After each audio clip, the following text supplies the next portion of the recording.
plus On que a ce que j'ai un dit. Lille Université Club qui a célébré ses 100 ans.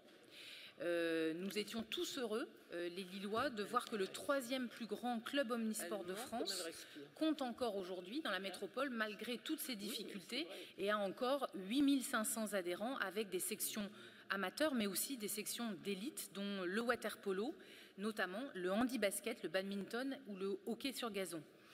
Il y a bien au LUC tous les adhérents à l'année, mais il y a aussi plein de sympathisants, de familles qui connaissent le LUC depuis des générations et qui s'y retrouvent avec les valeurs du sport, l'effort, l'entraide, la convivialité, la performance et le rayonnement.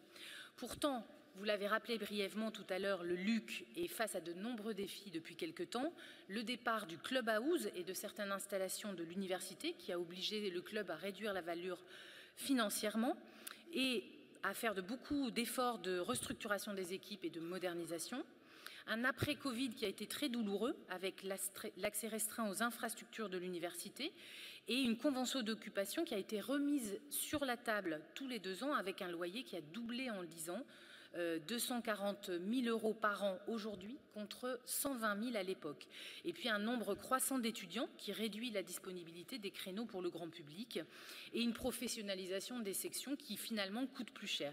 Et puis n'oublions pas un vieillissement très important des installations. Quand on va au LUC, on regarde l'état de sa piscine, la piscine José Savoie, mais aussi la piste d'athlétisme ou les terrains de tennis. Vraiment, c'est indigne de notre ville rayonnante et sportive que nous voulons tous.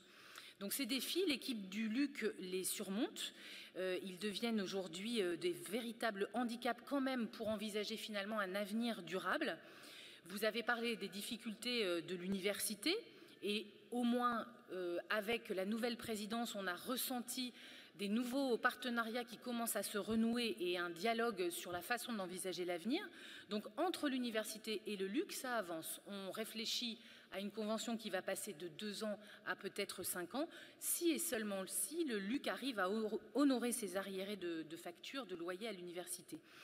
Mais on aurait pu, peut-être nous, la ville de Lille, avec nos partenaires, la ville de Ronchin, la métropole européenne, proposer que la piscine José Savoie soit inscrite dans le fameux plan piscine 2 de l'AMEL.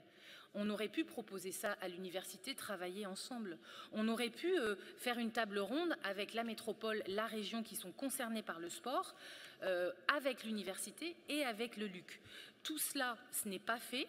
Je sais que vous êtes attachée, Madame le maire, au LUC, mais aujourd'hui, on ne peut pas accepter que ce club omnisport puisse envisager de disparaître alors que notre Eurométropole aborde bientôt les JO.